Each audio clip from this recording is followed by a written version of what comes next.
Hello दोस्तों, the Acharya classes में आपका स्वागत है।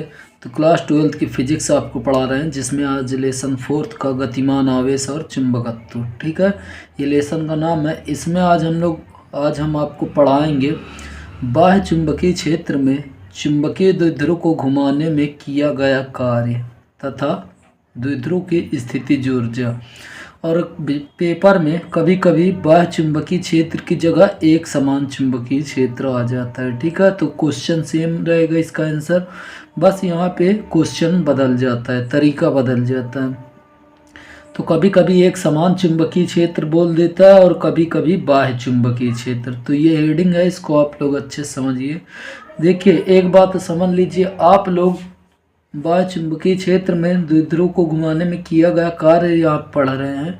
इससे पहले आपने पहले चैप्टर में पढ़ा है कि एक समान वैद्युत क्षेत्र में वैद्युत द्विध्रुव को घुमाने में किया गया कार्य आप लोग पहले पढ़ चुके हैं। तो जैसे वो था वैसे ये भी सेम है। तो याद रखिए, चुंबकीय क्षेत्र में चुंबकीय द्विध्रुव पर एक बल युग्म कार्य करता है। ठीक है, ये अगर चुंबकीय द्विध्रुव है तो इस पर एक बल युग्म कार्य करेगा, जो कि इस चुंबकीय क्षेत्र को, ठीक है, जो कि इसे चुंबकीय क्षेत्र के अनुदिश, मतलब इस दिशा में इसके समांतर घुमाने का प्रयास करता है। ठीक, चुंबकीय द्विध्रुव को घुमाने में कुछ कार्य करना पड़ता है और वही कार्य किस में बदल जाता है? स्थितिज ऊर्जा के रूप में। तो आप लोग एकदम आसान भाषा में बस ऐसे समझ लीजिए, जब एक समान चुंबकीय क्षेत्र में चुंबकीय द्विध्रुव को रखा जाता है तो चुंबकीय द्विध्रुव पर एक बल युग्म कार्य करता है, जो चुंबकीय द्विध्रुव को चुंबकीय क्षेत्र के दिशा में घुमाने का कार्य करता है या अनुदिश घुमाने का कार्य करता है। यह कार्य ही चुंबकीय क्षेत्र चुंबकीय द्विध्रुव में स्थितिज ऊर्जा के रूप में संचित हो जाता है। तो ये आपको इतना लिखना होता है। अब इसका डेरिवेशन आप लोग समझिए।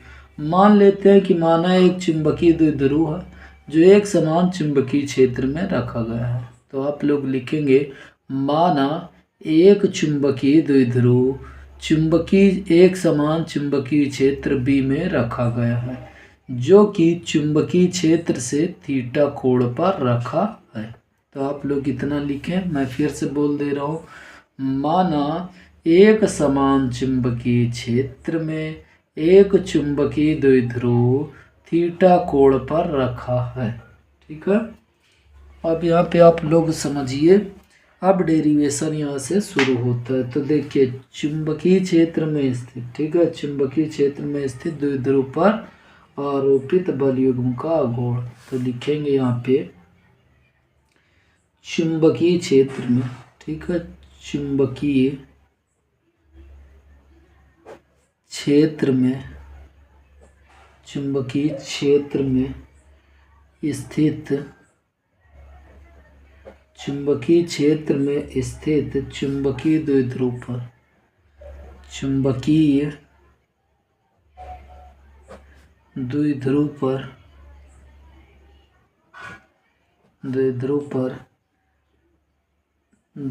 पर कार्यरत,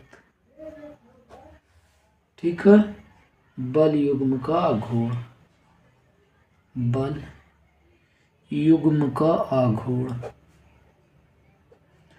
बल युग्म का जो आघूर्ण होगा उसको हम टाउ से प्रदर्शित करते हैं। और टाउ बराबर जो फार्मूला होगा वो होगा एम बी साइन थीटा। उसमें आप लोग पढ़े हैं पी साइन थीटा, यहाँ पे होगा एम बी साइन थीटा। ठीक है, तो जो बल युग्म का आघूर्ण होता है चुंबकीय क्षेत्र में, यहाँ पे होता है टाउ बराबर एम बी साइन थीटा। अब देखिए द्विध्रुव को, ठीक है, चुंबकीय द्विध्रुव को डी थीटा घुमाने में किया गया कार्य। तो चुंबकीय द्विध्रुव है, इसको डी थीटा घुमाने में किया गया कार्य। चुंबकीय द्विध्रुव को डी थीटा घुमाने में किया गया कार्य, ठीक है, डी थीटा घुमाने में जो किया जाएगा कार्य वह भी कितना होगा? तो होगा डी डब्ल्यू बराबर टाउ इंटू डी थीटा, मतलब कार्य बराबर बल गुणे विस्थापन। तो यहाँ पे टाउ का मान कितना है, एम बी साइन थीटा, और ये डी थीटा, ये डी डब्ल्यू का, और डी डब्ल्यू का मान आ गया, किसका, डी डब्ल्यू का मान है यहाँ पे, ये डी डब्ल्यू का मान है। ठीक है, अब यहाँ पे आप लोग एक बात समझिए, चुंबकीय द्विध्रुव को θ1 से θ2 घुमाने में, ठीक है, चुंबकीय द्विध्रुव को, ये चुंबकीय लिखा है, चुंबकीय द्विध्रुव को θ1 से θ2 घुमाने में किया गया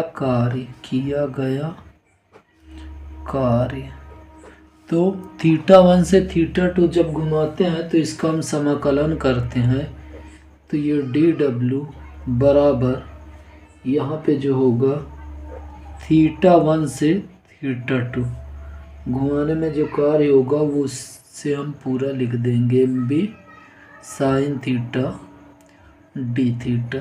अब यहाँ पे अगर आप लोग देखें तो एम बी जो है ये कांस्टेंट, ये नहीं बदलेगा, तो एम बी यहाँ पे θ1 से θ2 और इसका sign theta D theta. Sign theta D theta का समाकलन होता है माइनस कॉस थीटा। क्या होता है, माइनस कॉस थीटा, चूँकि समाकलन साइन थीटा डी थीटा का फार्मूला होता है माइनस कॉस थीटा। क्या होगा, माइनस कॉस थीटा। तो यहाँ पे आप लोग देखें, इसकी जगह क्या लिखेंगे, M B minus cos theta, और ये लिमिट जो है लोअर लिमिट θ1 है और अपर लिमिट θ2 है। अब यहाँ पे आगे आप लोग देखें, ये θ1 और θ2 हो गया है, तो देखिए इसमें सबसे पहले अपर लिमिट लिया जाता है। तो अपर लिमिट यहाँ पे क्या है, यहाँ पे वैसे ही लिख लेते हैं, एम बी अपर लिमिट क्या, कॉस थीटा, तो यहाँ पे माइनस कॉस थीटा की जगह θ2, फिर लिखते हैं माइनस, ठीक है, क्या लिखते हैं, माइनस, तो यहाँ पे लिखेंगे माइनस माइनस, देखिए माइनस कॉस थीटा और ये माइनस क्या हो जाएगा, कॉस θ1, क्या हो जाएगा, कॉस θ1। तो देखिए यहाँ पे माइनस हम कॉमन ले लेंगे, क्या करेंगे, माइनस कॉमन ले लेंगे, तो यहाँ पर जो आएगा M B cos θ1 minus cos θ2। तो देखिए यहाँ पे यह फार्मूला इसका होता है, किसी द्विध्रुव को चुंबकीय क्षेत्र में घुमाने में किया गया कार्य का यही फार्मूला होता है। ठीक है, तो यही जो कार्य होता है, क्या लिखेंगे, यही कार्य स्थितिज ऊर्जा के रूप में संचित हो जाता है, स्थितिज ऊर्जा के रूप में संचित हो जाता है, स्थितिज ऊर्जा के रूप में संचित हो जाता है। अतः U बराबर हो जाएगा M B cos θ1 minus cos θ2। ठीक है, तो ये फॉर्मूला होता है। यहाँ पे कुछ विशेष स्थितियाँ होती है, तो उसको भी आप लोग समझ लीजिए, और ये चैप्टर समाप्त होने वाला है। अब देखिए इसके बाद अगर हम मान लें यदि, ठीक है, यदि θ1 बराबर 90 डिग्री हो, θ1 बराबर 90 डिग्री हो तथा θ2 बराबर थीटा हो, ठीक है, θ2 बराबर क्या हो, थीटा हो, तब तो U बराबर एम बी कॉस 90, ठीक है, माइनस यहाँ पे कितना हो जाएगा, कॉस थीटा। ठीक है, अब यहाँ पे आप लोग समझिए कि ये हो गया cos 90। cos 90 का मान आपको पता ही है कितना होता है, ठीक है। तो देखिए cos थीटा, यहाँ पे 90 का मान होगा MB।